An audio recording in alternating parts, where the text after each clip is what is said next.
Podcast Network Asia.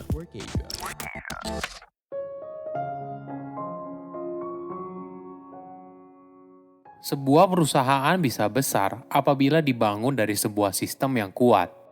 Halo semuanya, nama saya Michael. Selamat datang di podcast saya, Sikutu Buku. Kali ini saya akan membahas kisah inspiratif dari McDonald. Mulai dari para pendirinya hingga peran dari penerus yang membuat McDonald bisa seperti sekarang. Sebagai informasi, podcast Sikutu Buku sekarang bergabung dengan Podcast Network Asia dan Podmetrics loh.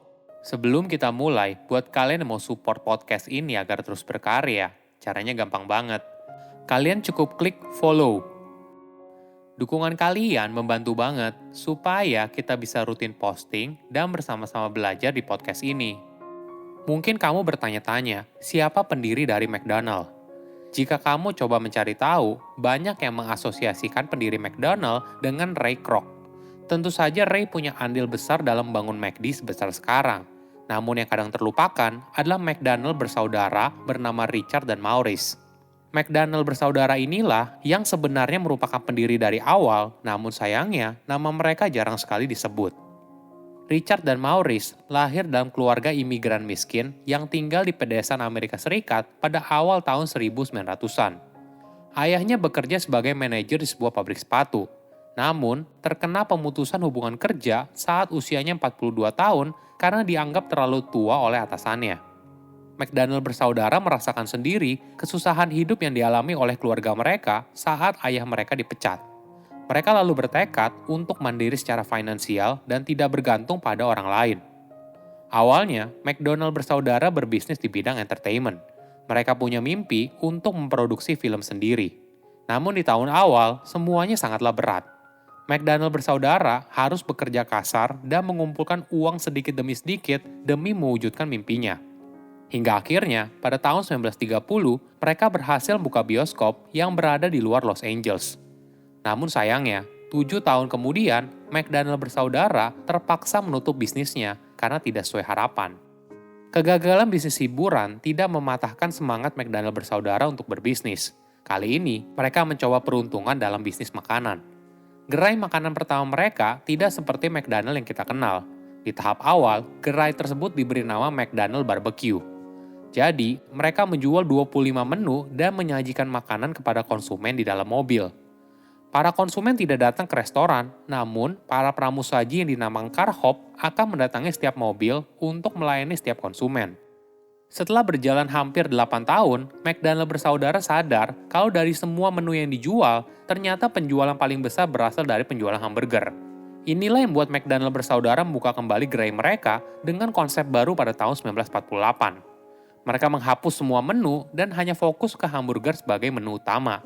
Bukan hanya itu, kali ini para pramusaji tidak mendatangi setiap mobil, tapi setiap konsumen diminta untuk masuk ke resto dan memesan sendiri makanan mereka. Tentu saja hal ini mengecewakan beberapa konsumen, namun perlahan bisnis kembali lancar dan bertumbuh lebih besar dari sebelumnya.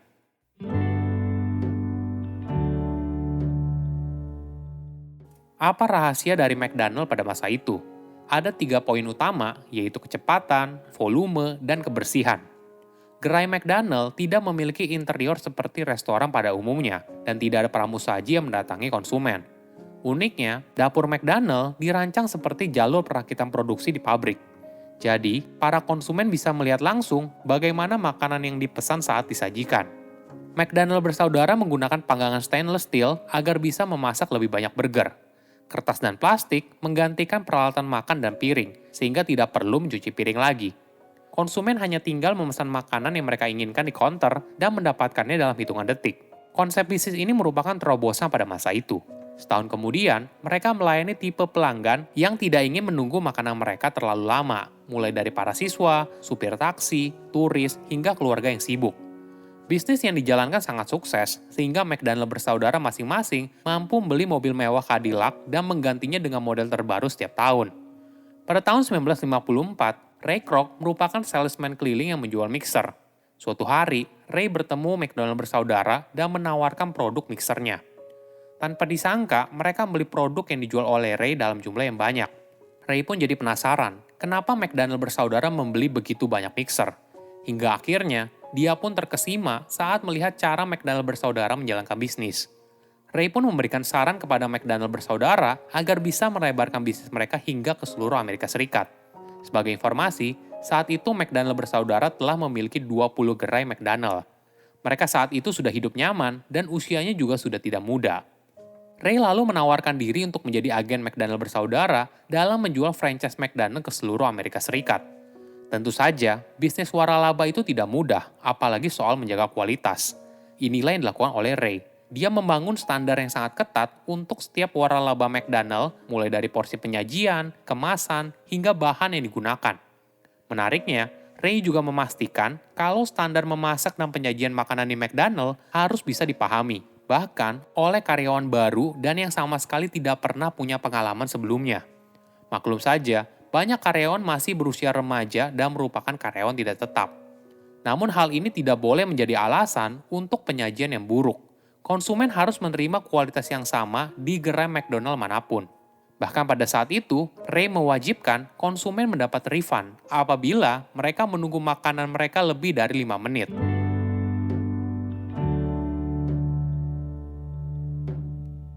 Pada tahun 1956, Ray mengalami kendala dalam mewaralabakan bisnis McDonald. Saat itu, perusahaan hanya mengambil 1,4% keuntungan dari setiap produk yang dijual oleh pemegang lisensi. Keuntungan yang sangat sedikit membuat Ray kesulitan untuk membuka gerai McDonald yang baru. Namun di sisi lain, dia juga kesulitan untuk menarik pemegang lisensi yang punya uang dalam membeli lahan dan membangun gerai McDonald di sana. Hingga akhirnya, dia bertemu dengan Harry J. Sonneborn, yang kemudian menjadi direktur keuangan dari McDonald. Harry memberikan perspektif baru bagi Ray dalam melihat bisnis McDonald. Harry menekankan kalau Ray tidak akan bisa membuat McDonald menjadi sebuah kerajaan bisnis jika hanya bergantung dari 1,4% keuntungan.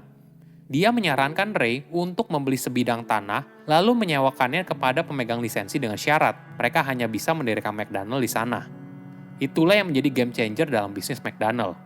Jadi, McDonald mendapatkan penghasilan berlipat dari keuntungan setiap produk yang dijual dan biaya sewa yang dibayar oleh pemegang lisensi.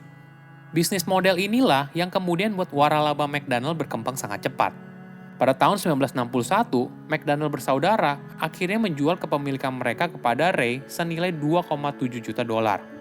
Jumlah itu berasal dari perhitungan McDonald bersaudara agar mereka berdua mendapatkan masing-masing 1 juta dolar dan 700 ribu sisanya digunakan untuk membayar pajak atas penjualan kepemilikan mereka di perusahaan.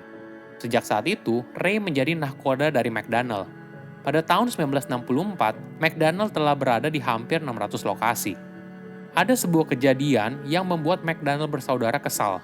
Pada saat ada gerai McDonald di dekat kediaman masa kecil McDonald bersaudara, Maurice tidak dianggap lagi sebagai salah satu orang yang berjasa dalam mengembangkan McDonald. Bahkan, dia harus antri dan membayar sendiri makanannya. Itu yang membuat dirinya jengkel. Bukan hanya itu, ketika McDonald merayakan Founders Day setiap tahun, setiap orang di perusahaan yang merayakan hari tersebut hanya menghargai jasa dari Ray, bukannya McDonald bersaudara. Barulah 7 tahun setelah Ray meninggal pada tahun 1984, McDonald baru memeriksa ulang sejarah perusahaan mereka dan mulai memberikan sedikit penghargaan bagi McDonald bersaudara. Sebagai contoh, pada tahun 1991, McDonald mengeluarkan iklan televisi yang menginformasikan kalau McDonald bersaudara sebagai pendiri dari McDonald. Sejarah akan ditulis tergantung siapa yang menang. Namun pada suatu hari, kebenaran akan terungkap.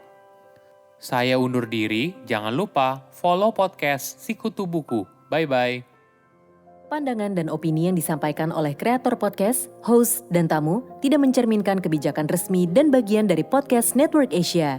Setiap konten yang disampaikan mereka di dalam podcast adalah opini mereka sendiri dan tidak bermaksud untuk merugikan agama, grup etnik, perkumpulan, organisasi, perusahaan, perorangan, atau siapapun dan apapun.